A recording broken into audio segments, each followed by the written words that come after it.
Alright, I'm actually gonna re-record this because I forgot to talk about DaVinci. So, there's this myth that proprietary software is like capitalism. Now, while this is obviously a ridiculous analogy, but some people make it, so I'm gonna address that. Proprietary software is not like a free market at all. In in free software, what we have is if there is software that you like or that you want to support, you are able to make your own company supporting that software, and you can even fork it and make your own changes to it as long as you release it under the same license. At least in copyleft permissives, even more so. Uh, but basically though, like while you do retain a copyright, you are able to make your own business on open source software. This is another myth that's kind of been dispelled since like the 90s. You can make money uh, using open source software, but one thing that people think though is that if you have software and you have competition, that somehow that will make your software better if you decide to put in a little elbow grease. But I found that this just isn't the case. And today we're going to talk a bit about three companies, which is Adobe, Affinity, and DaVinci Resolve, because these three companies do things very differently, but only one of them is good, basically. So with proprietary software, you have a monopoly over your own software at least. So like if you have trouble with Microsoft, you gotta call Microsoft. Nobody else works on their code, so you have very limited options in terms of support. And because of that, their support sucks because they just don't put any effort into it. Because like, what are you gonna do? They're the only option. So besides like IT problems, which is a separate issue altogether. But with Linux, what had happened was companies started supporting free software and they would sell their services. And because of that, you had a much freer market because anybody could work on the code, anybody could offer support. So if you were to use Adobe software, not only are you locked into their bullshit, whatever whims the proprietary software wants to put on your computer, whatever it wants to run, you just have to deal with it. Um, but what it also does is if you need support with Adobe, you gotta call Adobe. And because of that, it's not really capitalist, it's more of a monopoly.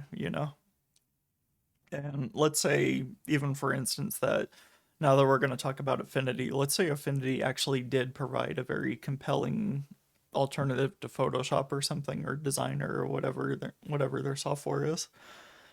What's going to happen though is Adobe isn't going to take notes from that. They're going to continue developing whatever they're developing. Even if they lose market share, whatever happens, they don't care. They're not even going to change their subscription model because that isn't how it works in proprietary software. Because you have competition, that doesn't make you better. And if you haven't been able to tell, this is something that happens in the game industry, video games, is that you have all these shit games coming out from big companies that ideally there's a lot of competition, so why aren't they doing better? And it becomes a race to the bottom to see who can put out the least viable product for the most amount of money. It doesn't make you better to have competition. It just competition encourages you to make cuts. Basically, it doesn't encourage you to be better, but rather to appease your stockholders. So because of that, though, it doesn't it doesn't make sense. It doesn't. The two and two don't go together. You don't get better software out of competition when it's proprietary. You only get that in free software, where free software is made in order to, by volunteers in order to fulfill whatever the project's goals are.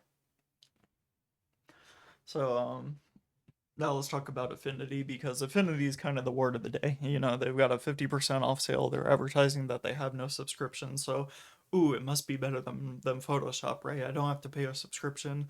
It'll run on Windows and Mac and Linux and Wine. So maybe.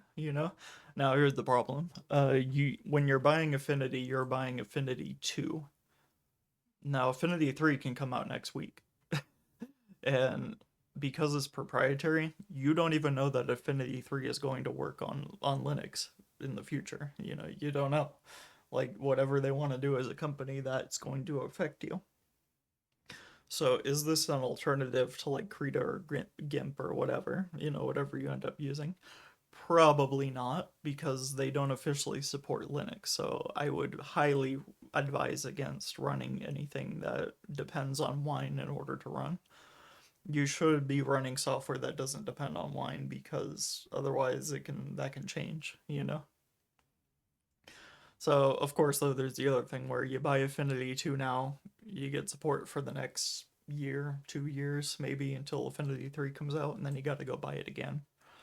And the problem with professional software, especially, is when you get hooked on this stuff, it's very expensive to get out of it. So, you need software with as much support as you can get, you know? Because you're going to be using this stuff in your professional life. So if Affinity decides that they're going to make a subscription model, you're fucked. What are you going to do?